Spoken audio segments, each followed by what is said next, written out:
Hey, what's up, everybody? Welcome to the Sunday Morning Quarterback. Today, we are three pastors who love ministry, leadership, and sports. Adam, it is a great day. I can't think of the last time I've had this good a day. We Cowboys have a new coach. Finally, Adam, how do you feel about that? Who's your new coach? I don't know, but not Mike McCarthy. That's You all don't that have a matters. coach, and it's glorious because the Dallas Cowboys are so bad they had to fire their coach. Yeah, but it's okay. I'll take it. John, how's it coming in Virginia today? It's good. Still snow on the ground here. I don't know what you guys are dealing with, but trying to dig out. And you do have a coach. You've always had a coach. Mr. Jerry Jones is the Yep. coach of the Dallas Cowboys. Yep. Hold on, Joseph. Yes, Before we recorded this, I said, if you talk about this with all that's going on in the sports world, I'm gonna close my computer. You And know, you don't even ask me how I'm doing or acknowledge me. You just say, Adam, what do you think about the Cowboys? hey, I had to get it Been in out 3 early. months, Look, and that's the first thing you say. listen, we hadn't talked about the Cowboys zero this season, so you just let me get my happiness out. You ain't gonna hear me mention them one more time going forward. Adam, how's your day going? I'm doing great. Thank you for Nice, asking. nice. Well, we've all had fun playing in the snow. Let's jump in. On the front end, we're going to talk a little bit of football. We're in the middle of the playoffs and getting ready for the college championship. And then on the back end, we're going to talk a little bit about the gospel and the cultural square. And so, anyway, Adam, let's jump in. Let's start on the NFL side. What caught your attention yesterday as we see Wild Card Weekend come to an end? I don't have much to say because I don't think I'm shocked by anything. I think most of the winners were the people that were expected to win, and even some of the blowouts that we saw. I think Green Bay did a decent job of staying in that game, considering they were out so many of their weapons and receivers. But here's kind of the backlash. I know a lot of people are talking about Mike Tomlin and the Steelers, but I did hear them mention in the live broadcast last night about Matt LaFleur. He's been there for 7 years. He had Aaron Rodgers, you might even say like kind of peak Aaron Rodgers during that time, and now he's got, a good quarterback. How long can that proud fan base go without at least reaching a Super Bowl, which they haven't done in, I think over 14 years now. So we'll see about that, but that's kind of what's standing out to me now, after the first round of playoffs in the NFL. Sure, John, what's that got to you? In the NFL, looking at the landscape, I think the surprising thing for me is I really was hopeful that the Bucks would make a good run. I think if the Bucks had any kind of manageable defense out there, I think they're a couple of defensive players away from making a good run next year. Just applaud Baker Mayfield powering Mhm. through some of the difficulties he had over the past, and looking forward to him getting more and more confidence and control to kind of rein things out. And I would say I think Josh Allen has played a couple incredible games, but he's also not had to make things happen. I think in the past couple of years he's had to kind of bear everything up on his shoulders, and I thought with Diggs gone, he's going to have to do that this year. It seems that he's kind of letting the game come to him more, which I Mhm. believe is a good step right now to maybe etching his name into some more historic aspects of the game. So I think Super Bowl's it's not probable, but it's likely on the horizon here. So that's just my take on it. Yep, I think the interesting thing was the quarterback dynamic. And so, you have Jordan Love, who really, even though he's been in the league a few years, this is like his second year. And I wouldn't say he had a sophomore slump, but he showed what Josh Allen showed early on. He's a gunslinger, tries to fit too many balls, tries to, all the arm talent, but maybe his mechanics or his maturity isn't there yet. And so I think if they go two more years like that, then you might start seeing the pressure. And then Justin Herbert, a lot of people have just gawk over his arm talent. We got to keep that same Dak energy, if you will, or Kirk Cousins energy, because he's not, some rookie now. He's had a few years, and we'll see if Jim Harbaugh can rein him in. But man, let's just talk about Jaden Daniels, man. Talk about Washington, and good for them because they have just been in the abyss for so long, but being set up to know that for the next 10 years, and I'm sure y'all's church members that are fans should feel happy that y'all have a good quarterback for the next 10 years. And you have to think if they redrafted right now, he would be the number one pick. And so that was something that stuck out to me. Hey, let's kind of pop And around. and and if the Giants draft Mr. Sanders, Yeah. Dak will be the worst quarterback in his Ha! division Yeah. Oh, with wow. that contract. Oh gosh. Well, yeah. That's true, man. You you I, you guys are on the precipice of a disastrous hey, East hey, on the listen, rise. I wasn't gonna bring it up, but you know what? It's a good day. But hey, I really do have a question. Well, 30 seconds, Adam, we're done. I want y'all to play Cowboys GM for me. I'll start with John and then Adam. All right, John. Even though Jerry's gonna do whatever Jerry's gonna do, if you were in charge of the Cowboys, who would you name as head coach? If I just had anybody on my list, I would go ahead and shoot my shot with Dion. Ooh, I okay. would do it. I think I don't know how well he would do, but I think it would bring some energy and buzz back to a team that's just kind of floundered and Yep. had some mediocre coaches with mild and no personality. All the last three have been just bland. I think it would be an encouragement to the staff. I think people would be excited. I think they'd sign a good number of players and just have to see how it shakes out. But that's who I would pick. Yep. Adam, who would you pick? Yeah, I can't disagree with that, and I would die if that happened because I do love prime time, and that would really bother me if that Oh happened. man. So Oh man. I don't know. I feel like what are their options? Just run of the mill, retread head coaches Yeah. who have been successful but never won a Super Bowl somewhere else, or Yeah.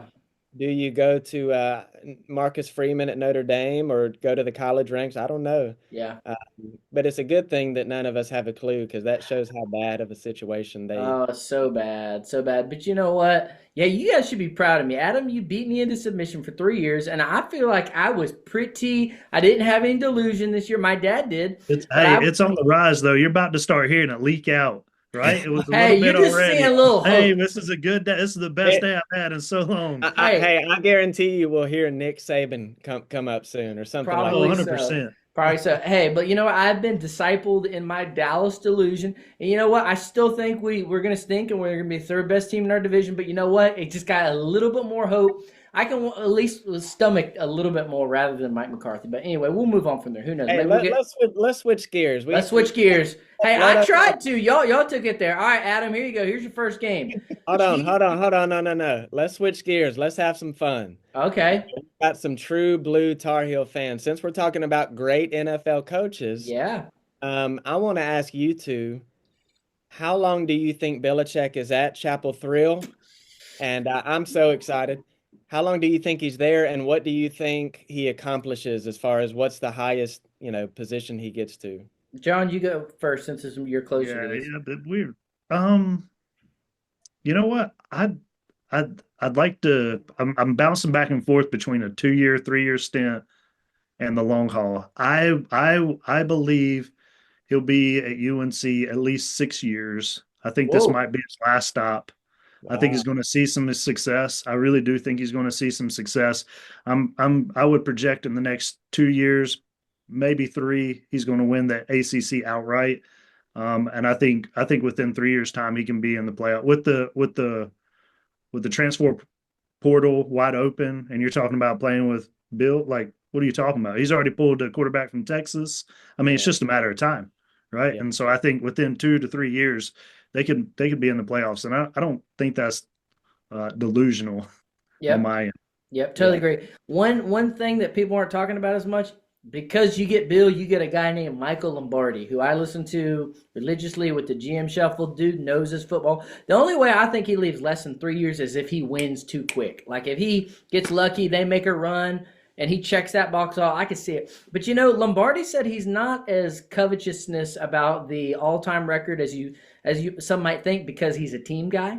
And so I don't know. I could see him. You know, I agree with John. I could see him staying long term, planting roots because Lombardi's not going to go there for a one and done unless they just turned it around so quick and they were a package deal for a GM and a coach. So And Yeah. and I would add to the fact that I think that there's going to be some clamps put down on the portal and the NIL, mhm. which I think is going to play towards Belichick's strength after he loads the roster through Two that. the 2 year thing.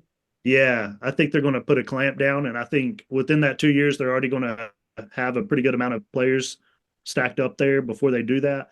But I think once they do that, that'll be a long tenured appeal without the burnout and frustration of having to keep players around, keep players happy. Right. Let's not forget, one of Bill's great gifts is he can identify talent that people overlook. He's had a history of that. I mean, we got Wes Welker. We could read through all the list, and Yeah. so I don't think that's just in the NFL level. I think that's going to be even at the collegiate level, and so I think he's going to do well recruiting. Yep, Yeah. and he's going to set y'all up for future success too, because whenever they leave, it's going to be a nice built system. So, Adam, I'm sure that was the Christmas gift that you didn't know you were getting after a long Panther I would season. have, Never who would have guessed. ever imagined, but here we are. Oh, I remember Notice the we didn't get a We're here. podcast. We actually got the coach. Nobody Joseph didn't say, "Hey, let's get on the podcast and discuss this." It was a month But ago, here we man. are with Hey, Dallas. it was Didn't even Chris. get a coach. Hey, it was Christmas time, man. It just. Whoop. I think all of us thought it was a joke at first, and then you Yeah, we'll never. hear a report about Belichick being tempted to go to Dallas too. Yeah, he probably had that job if he wanted. All right, Adam, I want to hear. I'm gonna start off with the tough one here. Let's go Bills Ravens. What's your prediction? First, what an incredible chance. I hope I get to watch that whole game because that's just going to be a great game. Whoever comes out of that game is who I hope wins the Super Bowl, unless it's Detroit. Um, man, Bills. I got to go Ooh, Josh Allen because I've been saying Josh Allen for 4 straight years. It's time. Let's do it. Same yep. thing for Lamar. I want him to win too. Mm. John, let's go Chiefs Texans. Did the Texans have a shot or a blowout? Oh no, the Chiefs they're gonna roll. They're rested. Stroud's gonna make mistakes. They're gonna roll. And I too would jump on the Bills with that. If Yep. Derrick Henry runs for over 150 yards, I would lean towards the Ravens. Yeah. Yep. I agree. Lions, Commanders. I'm gonna go Lions. Great story, but I don't think they necessarily have a shot. All right, Adam. College Make sure you playoff. do. Make sure you do. I will. I will. Because I one will. time you did. One time I didn't. Yeah, I will. All right, Adam. We got the college football championship coming up. Got Ohio State versus Notre Dame, who look very, very good. Who are you taking? First of all, I don't like this. I'm a Southerner, and we've got these two, up north teams, particularly the two that are the most loud about how they think they're better than anything that's not, in that region of the country. They have that complex, but um, I don't like Notre Dame, but I want Notre Dame to win. But I ultimately think Ohio State's going to win. And it's going to be one of those years where Michigan wins and then Ohio State wins, and it's just one of those things. Yep. I agree. John, are you leaning the same way? I wish there was a world in which both teams can lose. Yeah. That's where I feel about it. So I don't, maybe that rates my viewership or whatever. But I like Rudy. I don't know if that helps you at Oh, all. love Rudy. sure, Yep. yeah, Rudy bumps it up quite a bit here. But honestly, aside from there's two teams that I think would stand before Ohio State in hatred, and that is the Duke University. There, that is the most uh, I can't even say the word here without getting us censored off. Team in all the land. I mean, I don't know how you cheer for the devil, but and then you got the Kentucky Wildcats. John Calipari leaving. Maybe my hatred has cooled just a little bit. But third behind them is the Ohio State Buckeyes, and I think with Ohio because it's like football. This is the only time it's been relevant or whatever. But for me, it's like, man, you kick around a bunch of crummy teams. You come in, you talk about how great you are. You push a lot of players to the NFL. About half of them are really not that good. They don't come out. Quarterback group has been pretty atrocious. Try to avoid drafting Ohio State quarterbacks on the most part. But then they play Notre Dame, and Notre Dame lives as if it's 1970 and they're at their peak, and it's just a tough thing to watch. I will say, I am excited that the SEC got thoroughly handed throughout the playoffs. I don't think I'm disappointed at that at all. I think not necessarily because I don't think they're good. I just think you have to balance that the NIL money and the transfer portal has Yep. actually leveled the field a lot closer than people are talking about. And I think it redirects some of the conversation. I'm not one of those that believes the SEC has been paying players all this time. I'm not trying to conspiracy theory, but I do think there's some teams with some money and some influence that are climbing into the ring, and so here they are. Yep, yep, I agree, and it'll be interesting seeing the second year. How does everybody adjust to the new 10-team playoff? How does everybody adjust to the new portal rules? And will the SEC be able to rebound? And so, for parity's sake, it's been nice, but definitely will be interesting. And if you're Belichick, though, you guys look pretty good. Clemson, I mean, they rebounded a little bit. But man, you guys play at Clemson next year. That'll be a game that I'll be looking forward to as the Yeah, and ACC. I think we should mention like what you were just talking about, what we almost saw Arizona State do. It felt kind of like March Madness, and for the most part, the conversation about having a playoff of this many teams has been it's going to be a bloodbath between these Texases and Ohio States and these lower tier Power Five schools and even G5 schools. Man, that Arizona State, they took Texas to the very brink. Yep. And remember, we were talking about it. They were supposed to be last in the Pac-12, and that was their predicted, outcome of the season. So that was fun to watch. I Yeah. enjoyed the playoff. I think in general, everybody has enjoyed the new model. I see a few people saying, "Well, let's change it again," but no, I think it's been good. It was a good watch. The only I'm thing I curious would on go. the other side because I think the playoff is expanded, but it's made some of the bowl games a little bit more laughable or not watched. I wonder if they'll do something like a NIT kind of secondary playoff or something for some of those mid teams. I don't know if that would happen, but I think there would be a lot more interest if they were competing for something that's a little bit more important than the Duke's mayonnaise bowl where they're eating weird stuff on the side to keep people interested or putting toasters, Pop Tarts into a toaster. I mean, we're at that point, let's just call Yep. it what it is.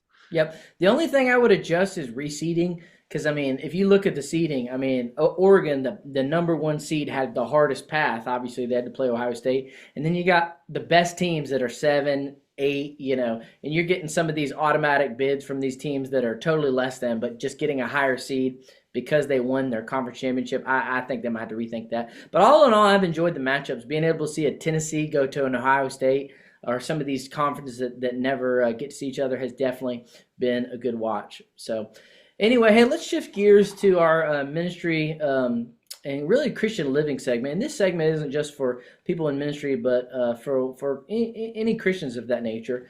And we want to have a little brief discussion, guys. I feel like, and again, we've talked about politics and how that affects the church. And so when we talk about this kind of post-Trump era, I'm not saying yay or nay, but it feels like in this post or this next Trump era, it feels, yesterday I was seeing Mark Zuckerberg come out and talk about how Facebook is taking all their censorship things away. And it almost feels like now that the elephant's out of the room, that the media networks and more liberal leaning companies are kind of out of touch with everyday America. It seems like there's not as much tension to kind of share your free thoughts and to people that might not be for instance a Trump fan, but that might be like, hey, I'm open for that, or that might not be as anti or that maybe they're not as down with some of these social pushes that are very anti-Christian. And so I don't know about you guys, but I feel like you can really feel that in the water. But what I wanted to more so talk about is the fact that I feel like you're starting to see gospel, I'm not going to say gospel centered, but gospel conversations in secular public square circles. Whether that be, I know there's a lot of news out right now about Joe Rogan having an apologist, Wesley Huff, which I'd recommend. Go listen to the whole 3 hour thing. It's brilliant. He just walks Joe through the resurrection, walks him through the crucifixion on a scholarly and very Christ-like level. But not even just that. It's fascinating to see even some non-Christians or people that claim Christ talk about things of faith. And so I wanted to get y'all's thoughts on what do you make of this? From an evangelism standpoint, I think we really have an opportunity to maybe reach a new demographic, especially you guys being in a different region where I'm here in the Bible Belt, of where maybe people whose values might align with Christianity, even though their religion might not, it's almost as if they have an open ear toward, well, I like, you see Elon Musk talking about, well, I'm not a Christian, but I adhere and I agree with all of the teachings and principles of the Bible. And so I wanted to see if you guys are feeling this too, and what do you guys make of it? John, you want to go first? Sure.